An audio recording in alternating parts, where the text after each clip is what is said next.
इस क्लास में आप सभी विद्यार्थियों का स्वागत है। आज हम आपके लिए लेकर आए हैं वर्त से संबंधित क्षेत्रफल, जो आपका यूनिट दे रखा है वो लेके आए हैं।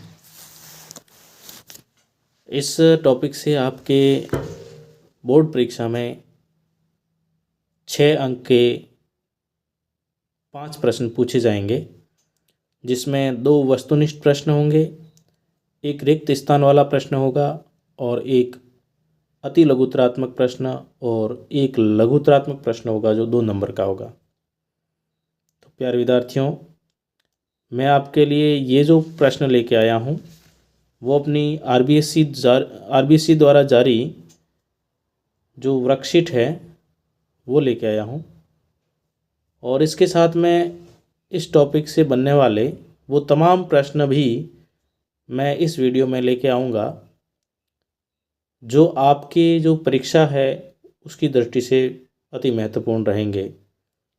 तो यहाँ हमारा पहला प्रश्न है, छायांकित भाग वर्त का कौन सा भाग है। पहला प्रश्न है, छायांकित भाग वर्त का कौन सा भाग है।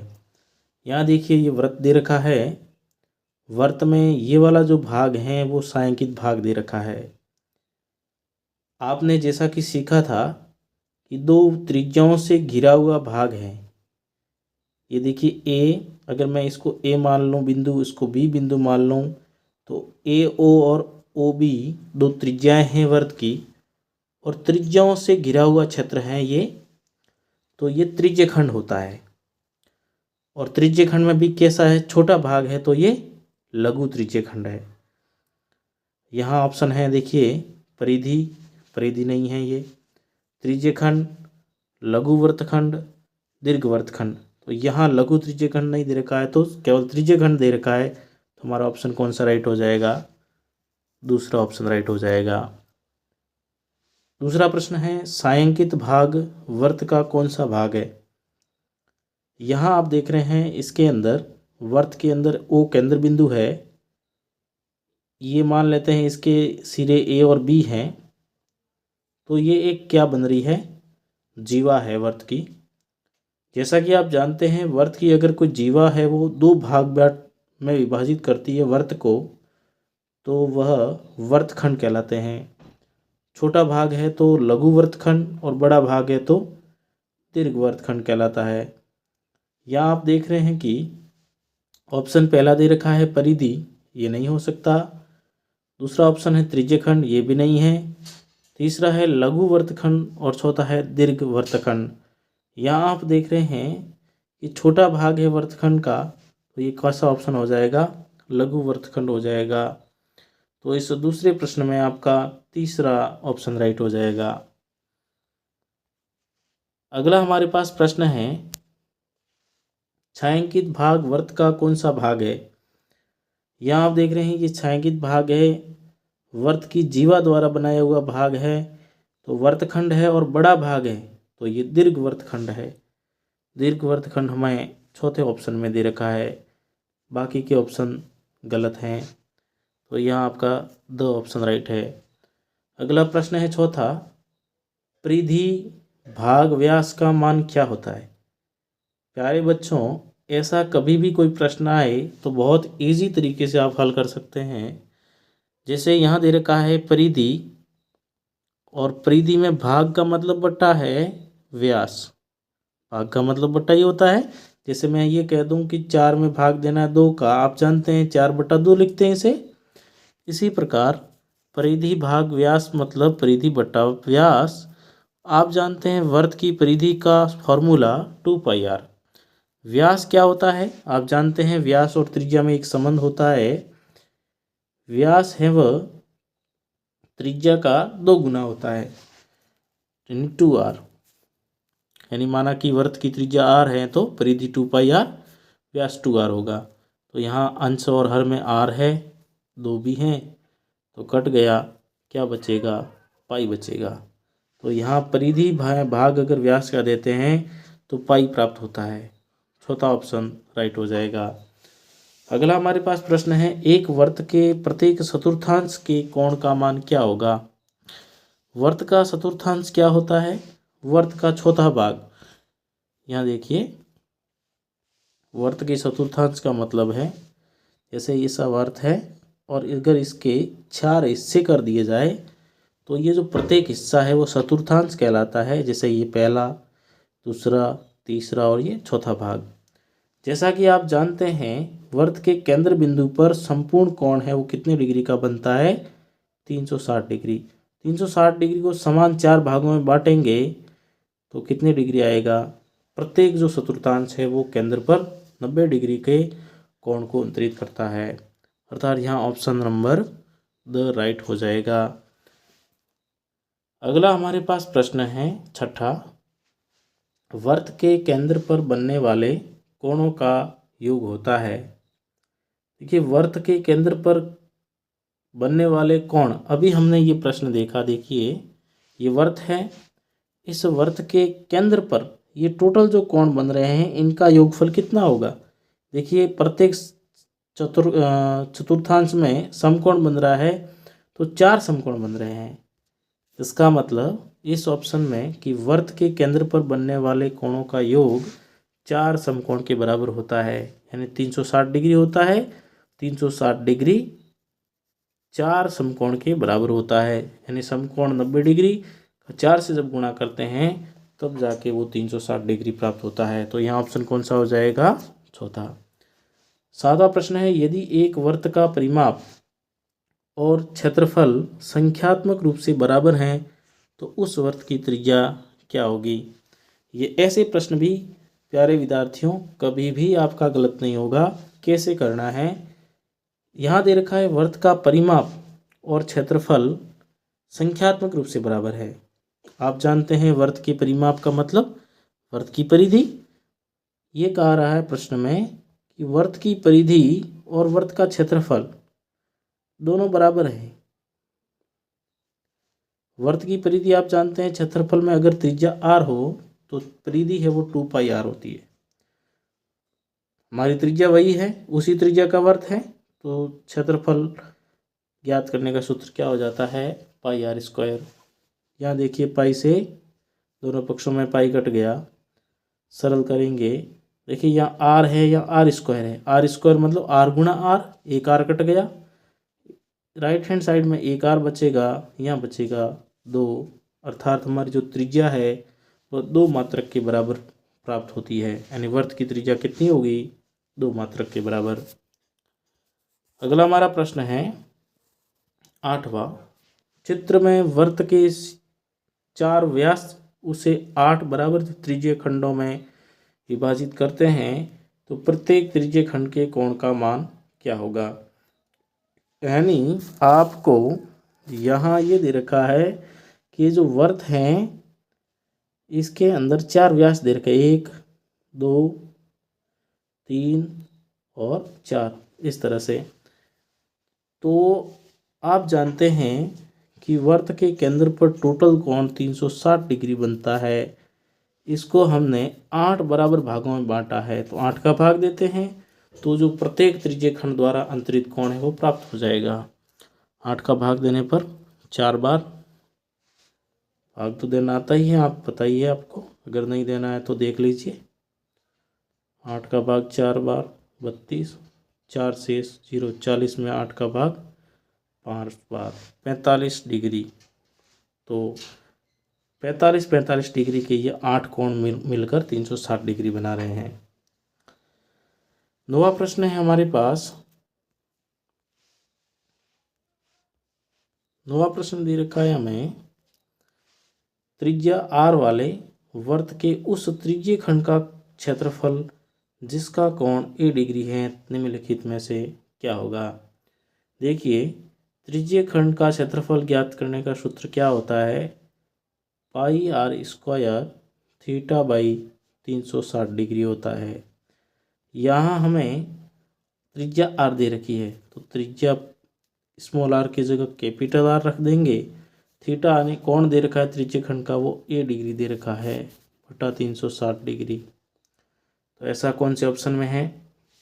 यहाँ देखिए, पहला ऑप्शन a बटा 180 2πr ये ऑप्शन नहीं हो सकता।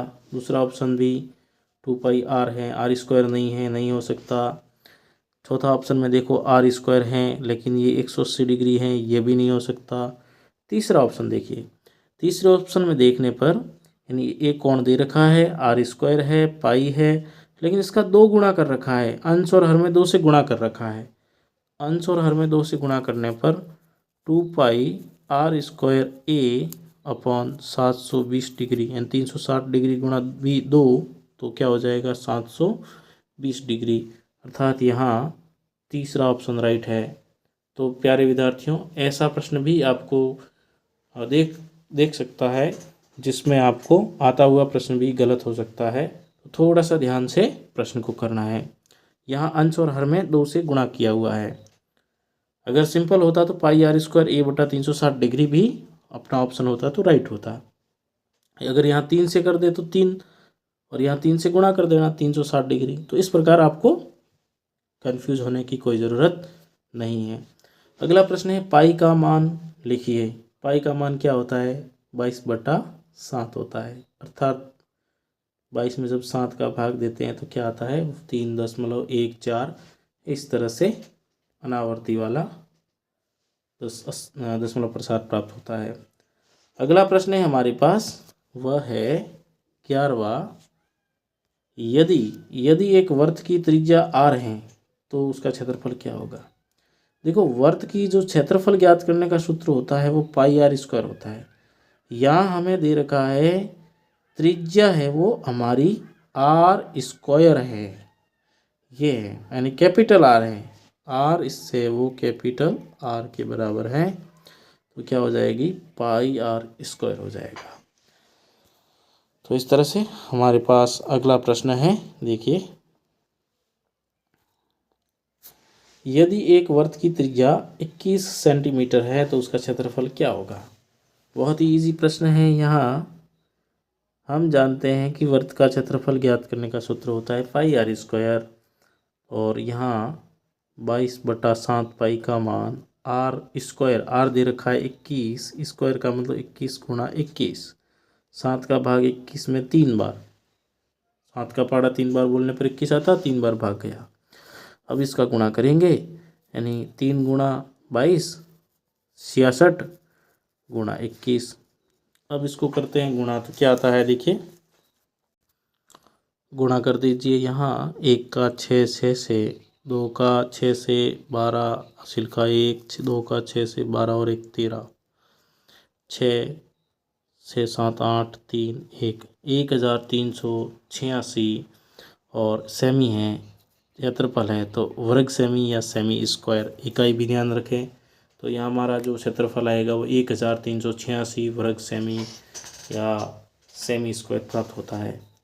अगला हमारे पास प्रश्न है, वह है 13वां।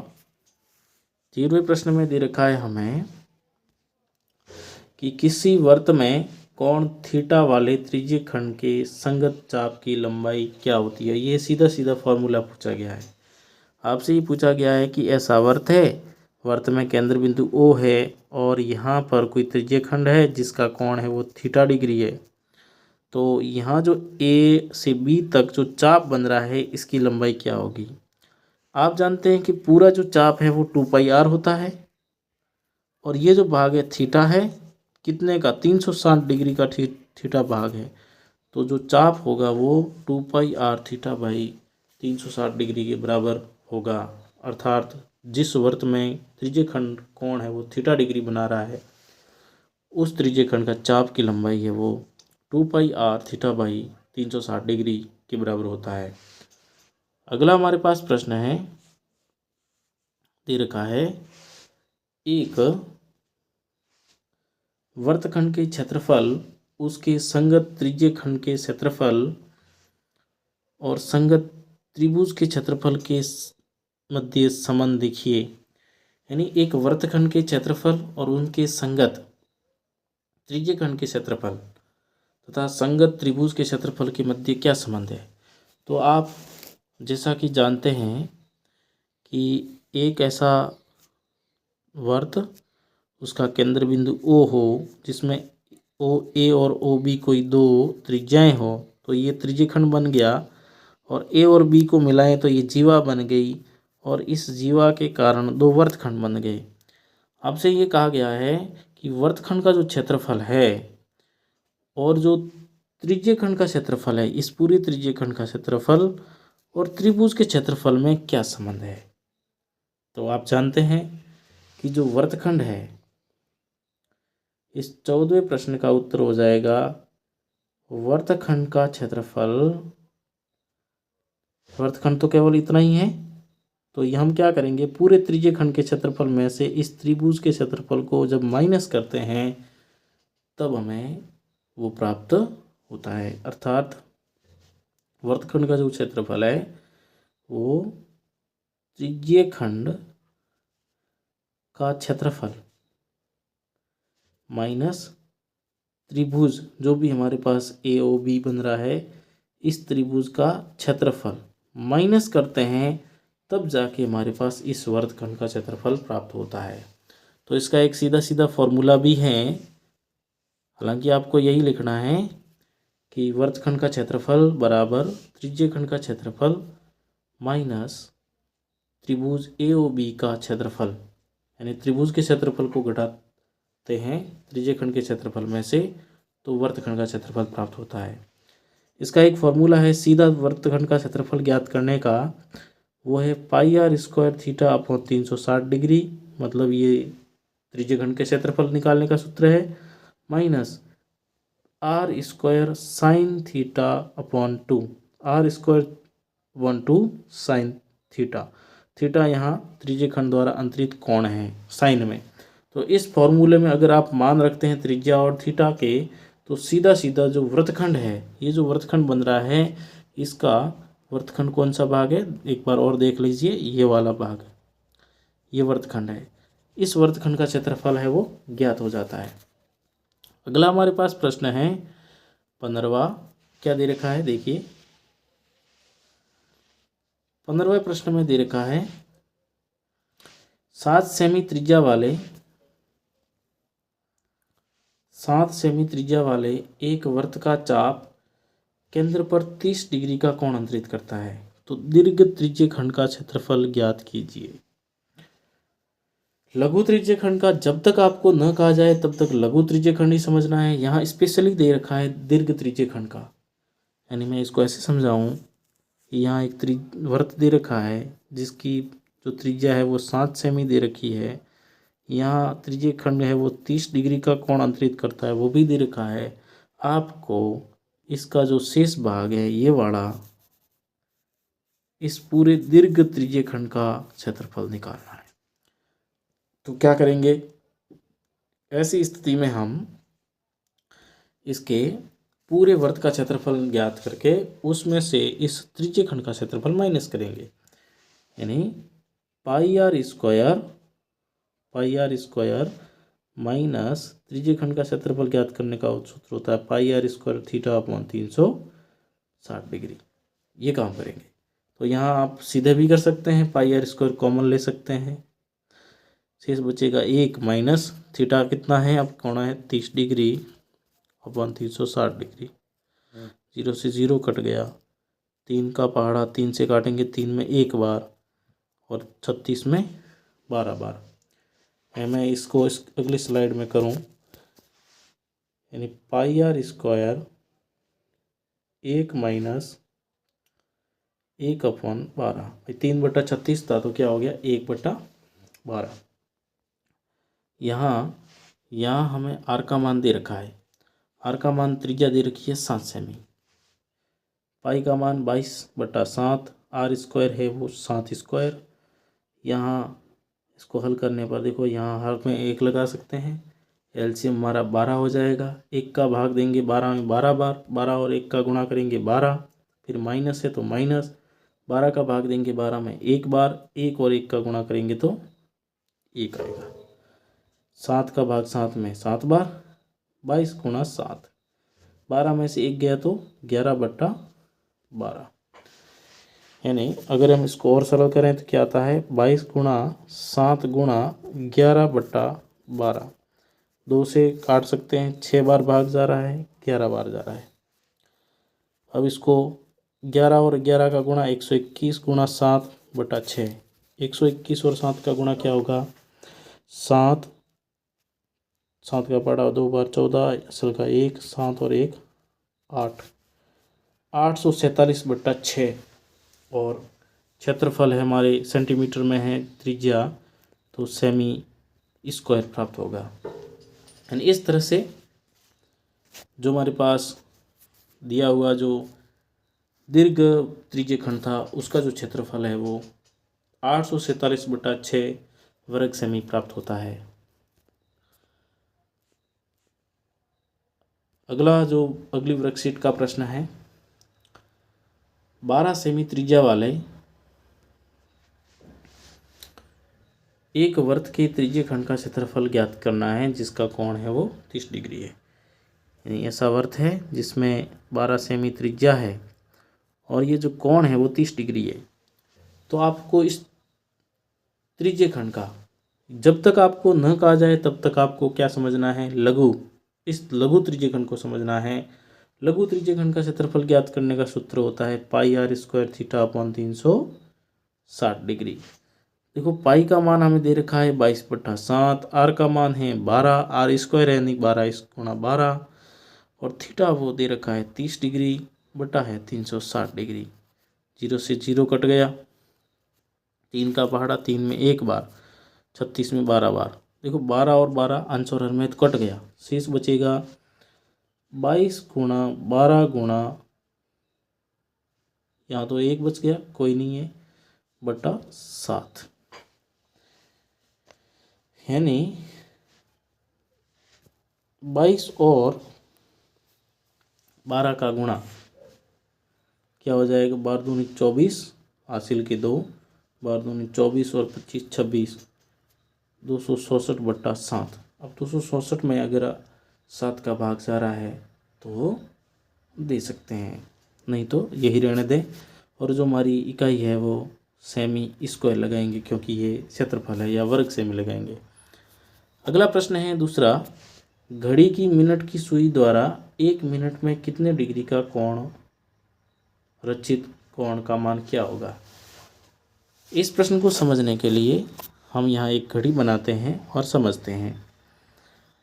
देखिए यहाँ हम एक घड़ी बना लेते हैं, जैसे यहाँ 12 बजते हैं, यहाँ 6 बजते हैं, यहाँ 3 और यहाँ 9, यहाँ 1 और 2, 4, 5, 7, 8, 10 और 11 और 12। अब यहाँ प्रश्न ये कह रहा है कि मिनट की सुई द्वारा 1 मिनट में, देखो पूरे घंटे में मिनट कितनी होती है, यहाँ से घूमकर मिनट की सुई यहाँ आती है तो 360 डिग्री का कोण बनाती है, और पूरे घंटे में मिनट होती है 60। तो 1 मिनट में कोण बनेगा वो हो जाएगा 360 में 60 डिग्री का भाग देंगे, यानी पूरा जो कोण बन रहा है वह उसमें पूरे मिनट का भाग देंगे तो 1 मिनट का मान निकल जाएगा, कितना आएगा? 6 डिग्री। अर्थात 1 मिनट में जो बना हुआ कोण है वो 6 डिग्री होगा। इस तरह से अगर आपका प्रश्न आ जाए कि 5 मिनट में, तो ये 1 मिनट में 6 डिग्री है तो 5 मिनट में कितना हो जाएगा? 30 डिग्री।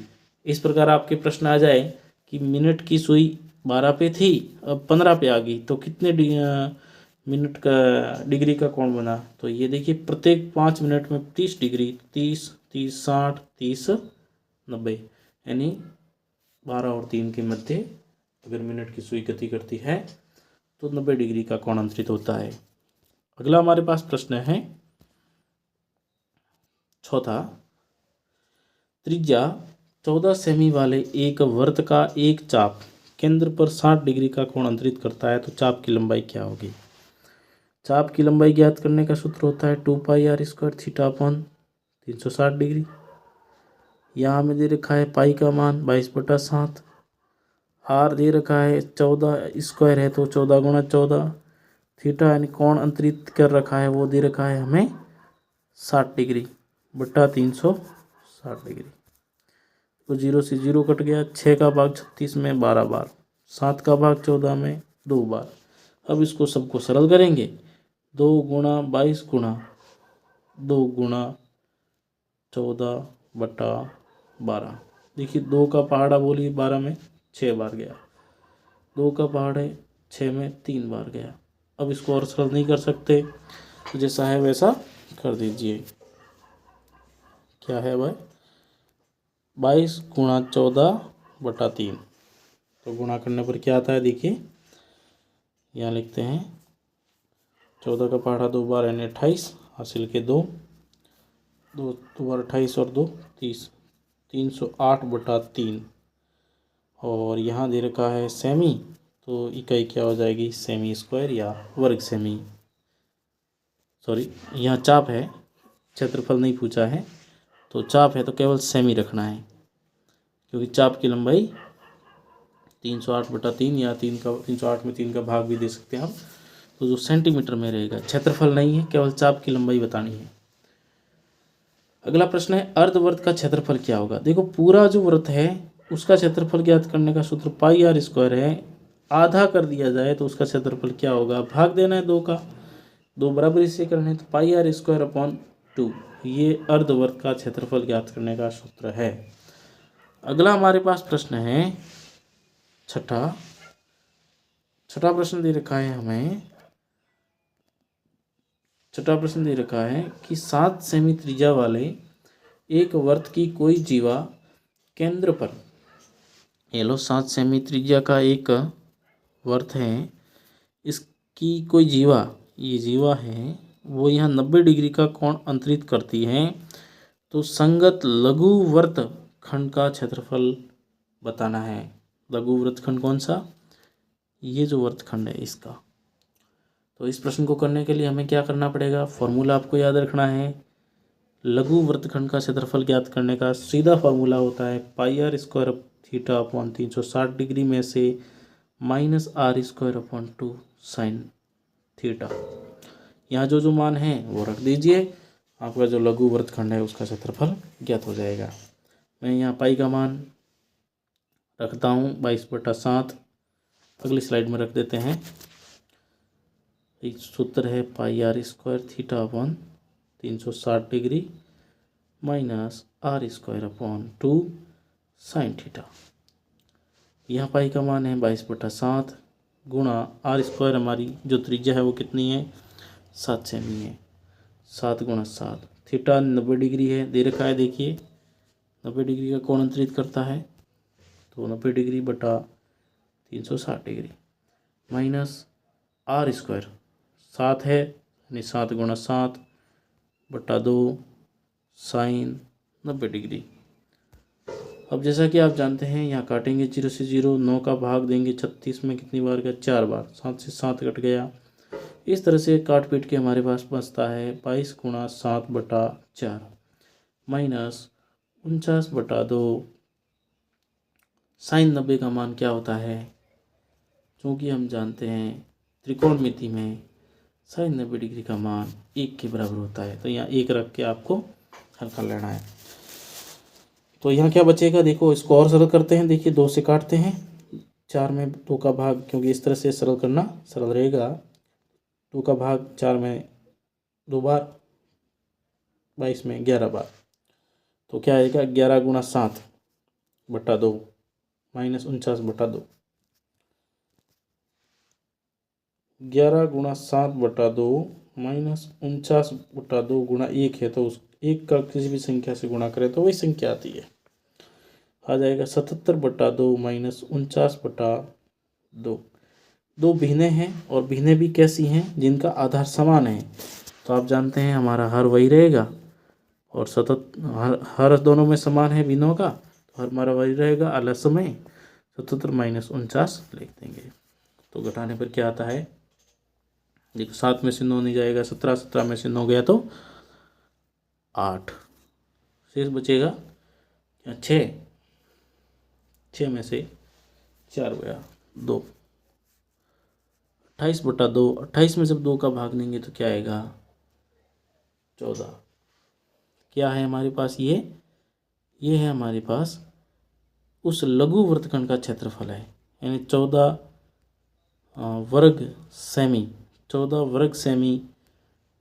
वर्ग सेमी उस लघु वृत्तखंड का क्षेत्रफल है, यानी यहाँ जो भाग दे रखा है ये वाला, इस लघु वर्तखंड का ये क्षेत्रफल है। अगला हमारे पास प्रश्न है 7वां, यदि किसी वर्त की परिधि और क्षेत्रफल आंशिक रूप से समान है तब वर्त की त्रिज्या होगी। यहाँ दे रखा है वर्त की परिधि यानी 2πr,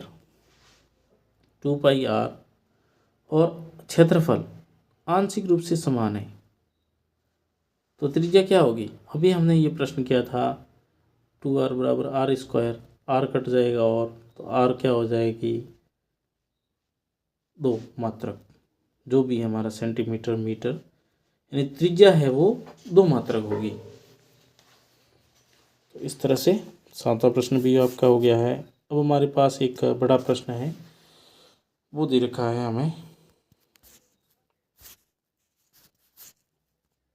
ये रखा है यहाँ पे 12 सेमी त्रिज्या वाले, 12 सेमी त्रिज्या का एक वर्त है, ऐसा वर्त है जिसकी त्रिज्या है वो 12 सेमी है। एक वर्त की जीवा का केंद्र पर, ये जीवा है और केंद्र पर ये जो 60 डिग्री का कोण अंतरित करती है। तो लघु, संगत, लघु और दीर्घ वर्तखंड का क्षेत्रफल बताना है। यहाँ ये जो वर्तखंड है ये लघु वर्तखंड है और ये जो भाग है वो दीर्घ वर्तखंड है, इनका क्षेत्रफल बताना है। तो लघु वर्तखंड का क्षेत्रफल ज्ञात करने का सीधा फॉर्मूला आपको मैंने सिखाया था, क्या होता है πr² theta upon 360 degree minus r²/2 sign theta. Theta हमारे यहाँ दे रखा है 60 डिग्री, तो 60 डिग्री रख दिया जहाँ भी थीटा है। आर दे रखा है 12, तो 12 रख दिया। देखो 12 गुणा 12, पाई का मान 22/7, r² में 12 गुणा 12 गुणा थीटा 60 डिग्री बटा 360 डिग्री माइनस r² 12 गुणा 12/2 साइन 60 डिग्री। साइन 60 का मान होता है √3/2, तो मान रख दिया। इस तरह से हम हल करते हुए सभी को हल करते हैं। तो यहाँ देखिए हल करने पर हमें ये प्राप्त होता है कि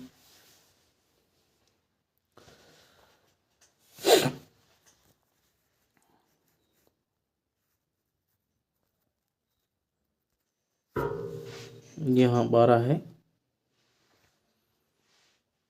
यानी यहाँ पे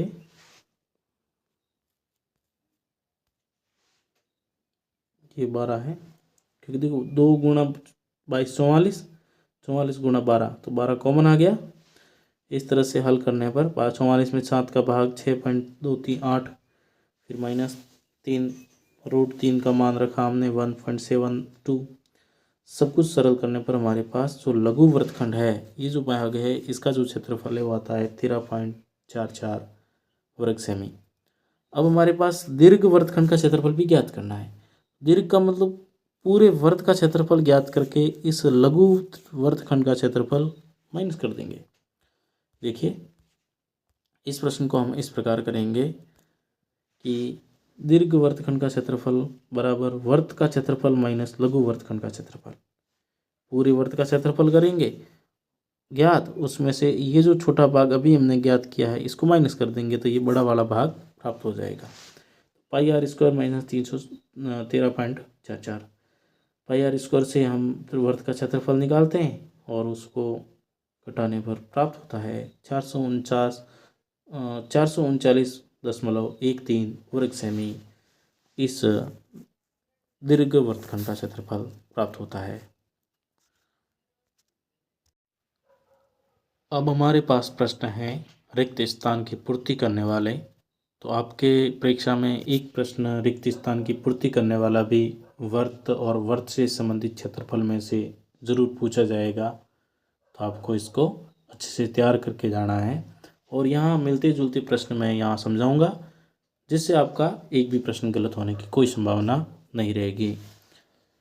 तो यहाँ पहला दे रखा है किसी वर्त की स्पर्श रेखा उसे बिंदुओं पर प्रतिच्छेद करती है। कितने बिंदुओं पर स्पर्श रेखा प्रतिच्छेद करती है। देखो जो हमारा वर्त होता है वो होता है इस प्रकार का होता है। अब मैं इस पे स्पर्श रेखा कोई खींचूं, जैसे कि मैं एक स्पर्श रेखा खींचता हूं ऐसे, तो ये हमारी स्पर्श रेखा है। तो किसी वृत्त की स्पर्श रेखा उसे केवल एक बिंदु पर स्पर्श करती है, यानी प्रतिच्छेद करती है। कितने बिंदुओं पर? केवल एक। वो भी ये देख लो, इसका नाम दे देते हैं पी, तो पी बिंदु, यानी एक वृत्त की स्पर्श रेखा उसे एक बिंदु पर प्रतिच्छेद करती है। अगला है, वृत्त को दो बिंदुओं पर प्रतिच्छेद करने वाली रेखा को क्या कहते हैं? जैसे कोई रेखा इस तरह से खींची है कि वह दो बिंदुओं पर प्रतिच्छेद करे, जैसे कि ये यहाँ आप देख रहे हैं, ये ए बिंदु है, बी बिंदु है, तो यहाँ दो बिंदु प्रतिच्छेद कर रखी है, तो ये जो रेखा है उसे हम छेदक रेखा कहते हैं। क्या कहते हैं बच्चों? छेदक रेखा। अगला प्रश्न है, एक वृत्त की समांतर स्पर्श रेखाएं कितनी हो सकती है? तो समांतर स्पर्श रेखाएं आपको मैं बना के दिखाऊं तो आप एक साथ में समांतर स्पर्श रेखाएं, जैसे यहाँ ये जो रेखा है इसके समांतर रेखा बना के दिखाएं तो आपको इस तरह से बनेगी। तो किसी भी वृत्त में एक साथ में दो समांतर स्पर्श रेखाएं ही खींची जा सकती है अधिकतम। अगला है, वृत्त तथा उसकी स्पर्श रेखा के उभयनिष्ठ बिंदु को क्या कहते हैं?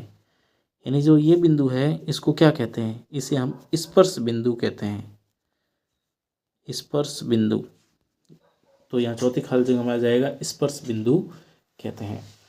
अगर प्रश्न आपका इस प्रकार आ जाए, ये इसके अलावा भी मैं प्रश्न समझा रहा हूँ कि वृत्त की परिधि पर, या ऐसे प्रश्न आ जाए कि वृत्त की कितनी स्पर्श रेखाएं हो सकती है। आप यहाँ देख रहे हैं ये जो वृत्त है, वृत्त की परिधि पर अनंत बिंदु है, बहुत सारे बिंदुओं से मिलकर इसकी परिधि बनी है। तो प्रत्येक बिंदु से, अनंत बिंदुओं से अनंत स्पर्श रेखाएं खींची जा सकती है। प्रश्न है कि वृत्त की कितनी स्पर्श रेखाएं हो सकती है? तो वृत्त की बहुत सारी स्पर्श रेखाएं हो सकती है, अनंत। प्रश्न आ जाए कि वृत्त की परिधि पर स्थित किसी एक बिंदु से कितनी स्पर्श रेखाएं हो सकती है? तो एक बिंदु से केवल एक ही हो सकती है। प्रश्न है कि वृत्त की परिधि या वृत्त से कितनी स्पर्श रेखा खींची जाए? तो अनंत। एक बिंदु से कितनी खींची जाए? तो एक। इस प्रकार अगर प्रश्न आ जाए कि वृत्त पर किसी बाह्य बिंदु से कितनी स्पर्श रेखाएं खींची जा सकती है? दो स्पर्श रेखाएं खींची जा सकती है।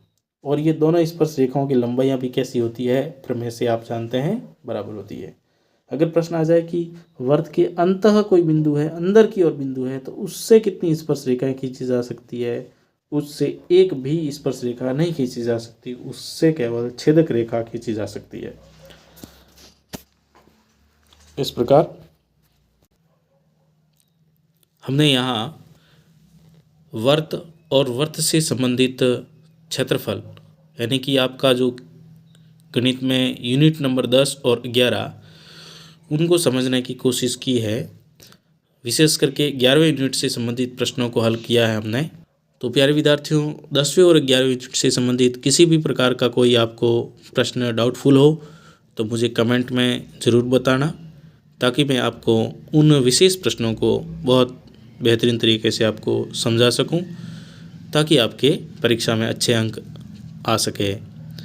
तो आज के लिए इतना ही, चलते हैं अगली क्लास के लिए। तब तक के लिए धन्यवाद।